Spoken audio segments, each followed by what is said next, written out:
assisted by a volunteer, so yeah, that's what it is. But the second one. Quick, I need to go out. The second one's name is Tamia. This amazing month in aid. Yes, this awesome month in aid. It didn't come out like that, but it wasn't planned like that, but it just came out like that, so yeah. Right, so yeah, and so when we moved back, it was mainly for personal reasons, but then there was also this small part of us which wanted to see what we could do, to see if we could commit ourselves to more, more time to work that was happening there. So, so when we moved back to Bangalore, so there was ESG, the long-time partner, and there were a couple of other groups also in Karnataka, like SPS and JMS. Right, so for almost like a couple of years, we spent a couple of years trying to find our feet there, attending protests, seminars, events, anything that could get us into it, try to find a way to get more involved, right? So, but somehow it just didn't connect. We could never really commit ourselves to anything there. And later I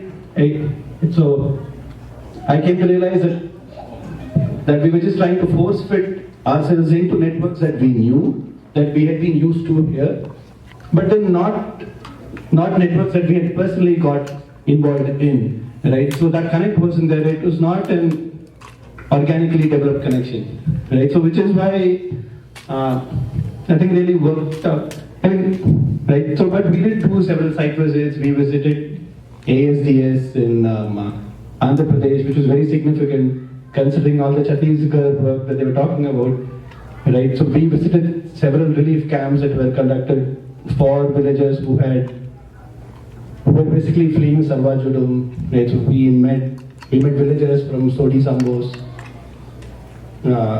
which had been massacred. So those made significant impacts, but we still could not really commit ourselves to anything full time, right?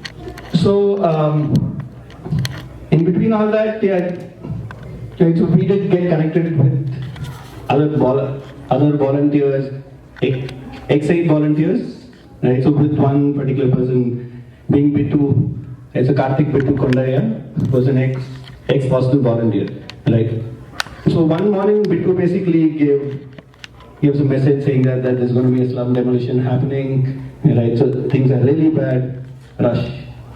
Right? So this message was sent out to a lot of people, civil society organizations, several activists, lawyers and all that. Right? And I turned up there, and yeah, so basically this footage is from that. So this 10-minute footage is about what happened there. Can I pause this for a second? Yeah, let's watch that then.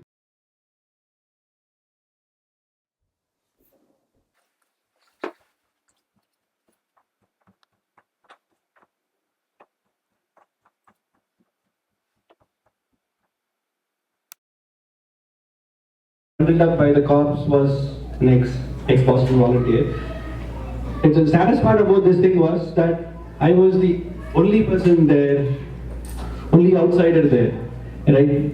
So once this got done, once news went out that an IIC researcher, Harvard educated researcher got arrested, media came in, NDTV came in,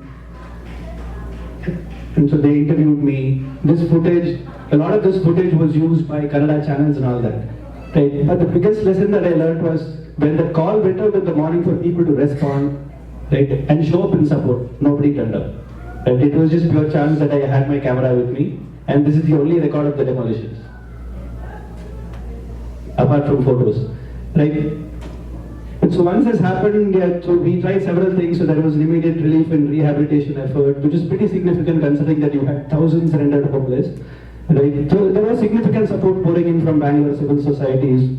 And so for almost a month and a half, we were able to get people. It's a setup for food, food transportation, and even rental advances for them to move to another houses. I mean, other houses in the neighborhood. And there was even a change.org campaign which we started. We thought, okay, we might be, right, so we can try to shape the corporate into cancelling this. But then the damage had been done. 15,000 signatures were collected.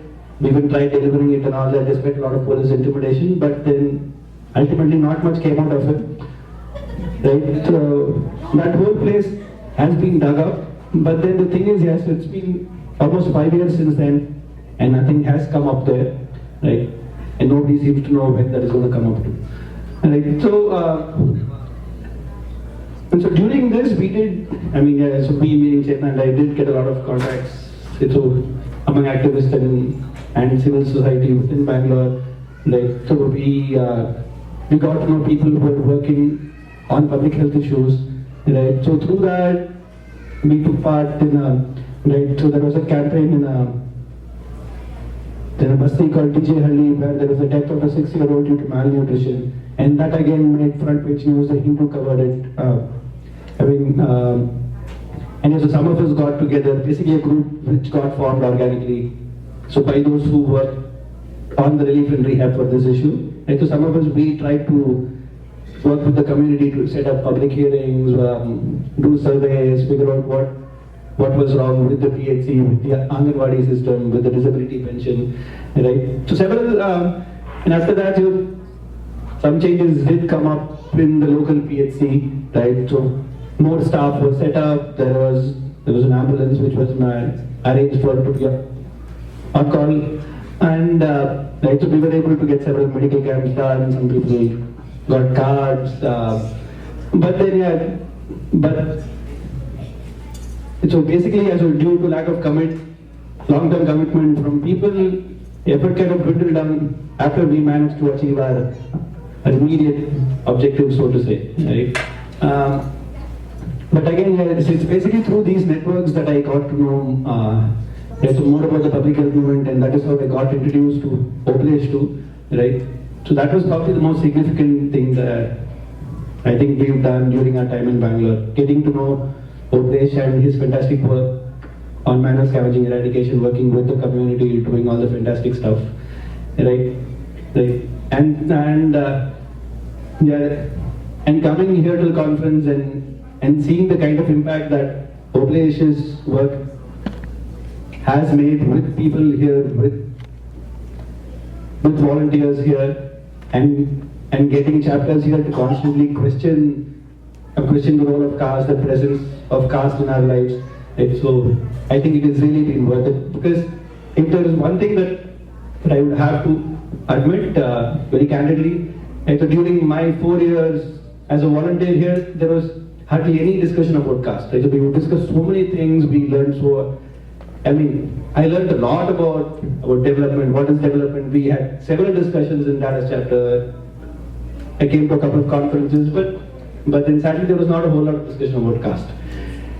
And so that is what was the biggest unlearning for us when we went there, and so by working with several of these groups. And in between, so there was even a failed attempt to begin a Aid Bangalore chapter, right? So basically, during the time when these campaigns were going on, the relief and rehabilitation in Nijipura, then also the malnutrition campaign in DJ right? So there are several Aid US volunteers who resettled in Bangalore, notably Gurumurthy Matrupuram, who's been trying to revive a chapter. There was a thriving chapter some 10-15 years ago, but then it's all died down, right? So we restarted it, right? So Chetna, myself, Guru, then a couple of others. Right? So that was also the time when we got a lot of volunteer requests. So some 3-4 volunteer requests came within a span of a few months, right? So basically we tried replicating the US model, weekly CSHs, bi-weekly CSHs, right? So the biggest problem in Bangalore, those who've been there, is time it takes to commute and all that. So basically, it would take us 1.5 hours to commute to the place and then sit there for 2 hours and run back. And so this did go on for a couple of months, 2-3 months almost. And I was hoping to use right, so I was hoping to use the time that we spent in Ejipura and all that to try and get the new volunteers to get a feel for what it is, right? Because and so with the volunteers who came in, there was still a lot of expectation that let's teach kids. I mean, I'm not saying that's wrong, but then but then there was a definite need to go beyond that, to go beyond the popular NGO model that they have seen work or that they have experienced, right? So we did get a few people to join us in our surveys when we visited these places, but then we did notice that there was a lack of connect. They would come a couple of times and then they would disappear and all that. So then we tried, okay, let's put a fundraiser, let's do more the US way, let's put a fundraiser, let's raise some funds, let's get some info going in the chapter. So we did conduct a photo exhibition, which was well attended. We raised some $25,000, rupees. After that, basically, all interest fizzled out. We haven't had a single CSH after that. Right? So, unfortunately, we sent mails, no responses, nothing at all. It basically ensured whatever energy was there was zapped out after that. Yes, so after that, kind of, we lost our enthusiasm and we got busy in. I mean, yes, we basically just tried to work with the groups that we had already identified there. So I spent a lot of time visiting outlets, talking, meeting him.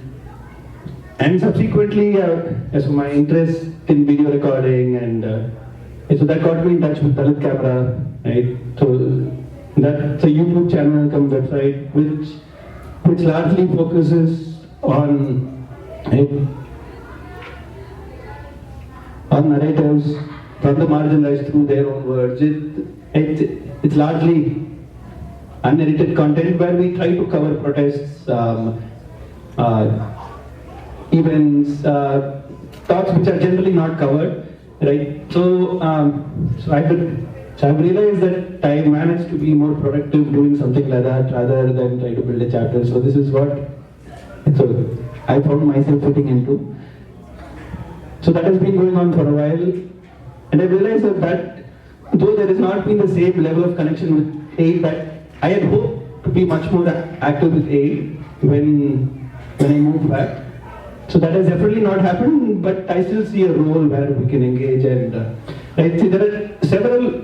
One thing that I would like to mention is that right. So while we in AID US we engage a lot with with partners that we work with for a long time, right? So, but then there has not been the same level of engagement with small movements that have come up.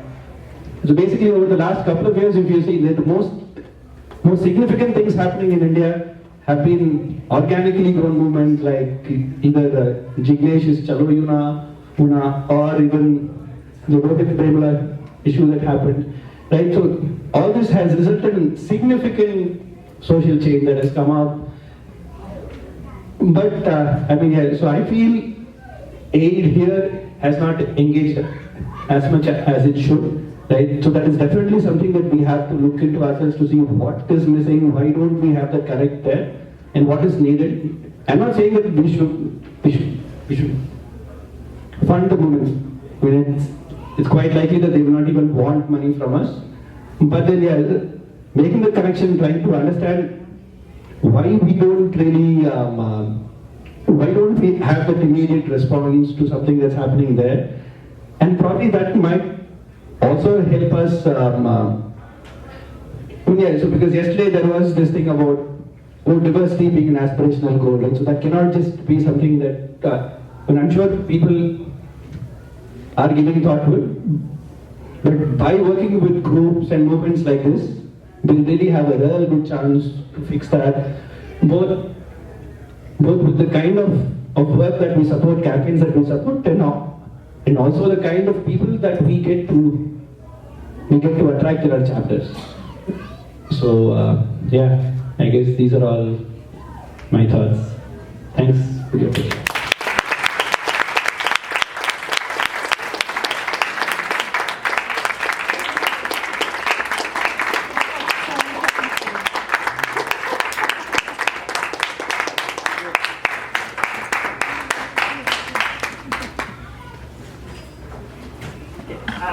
quick thing. So Karthik has been too nice to say that his contribution has been minimal, but I would say that if AID as an organization had made caste discrimination as a front and center issue and involved in projects, I would say Karthik and Chetna were probably in the front and suggested us about projects. And he mentioned about Obalesh. So Obalesh works from Bangalore. He was a keynote speaker last year. And he works on the issue of, well, one of the issues he works on is the manual scavenging issue, and they have like a short-term level getting these scavengers enough salary and permanent jobs, and but in long-term to eradicate that. But the reason I'm talking is, so their budget has been increasing as they've been expanding across Karnataka. They were working in one district, now they work in 12 districts. They started out with a budget of 11 lakhs, it went to 16, now 25 lakhs. There are 5 chapters in our organization. Bay Area, Boston, DC, Houston, Dallas chapter. This is the newest chapter we added. But I think we still need more chapters to both support them in terms of money, but also it will be a great learning experience. So whom you can contact from Bay Area, me, Shrikant, from Boston, Nimish, from Houston, Shravanti, from Dallas, Srinath, I don't know where he is. I mean, Radhika is not here, but she is there. Yeah, Srinath and anyone from DC Metro chapter. So please talk to us. It's a really great project and a great experience, learning experience, and they really need the money. So Karthik and Chetna, they brought the AID's attention to the project. Exactly. They introduced us to that project. Exactly. So thank you again for that.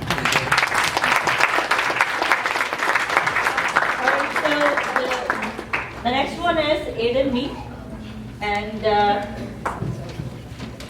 okay, one more announcement.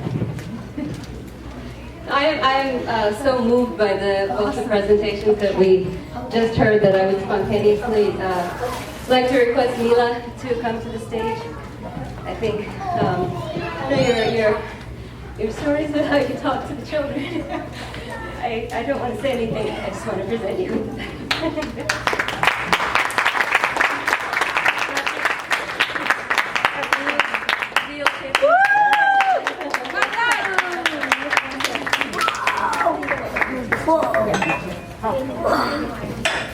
I have been wanting people like Karthik and Chetna, who were so involved in AID in the U.S., who got deeply involved with movements and campaigns and all the kind of aid work in India, and who there are people in both of those categories. But there are rarely the people who have maintained their connection with AID in the US so many years after going to India. And so for so many, I always wanted to have a session like this, and finally I heard they were coming, and then they weren't coming because Chetna broke her leg. But then, if there's anyone who deserves... If there's anyone who deserves, then it's Bikash. Yeah. He came over to collect Chiguru stuff. Bikash, And 2 hours with him convinced us we had to make an effort to come here. So, please come forward, Bikash. But first of all, Chetna, coming in spite of her broken leg. Nevertheless.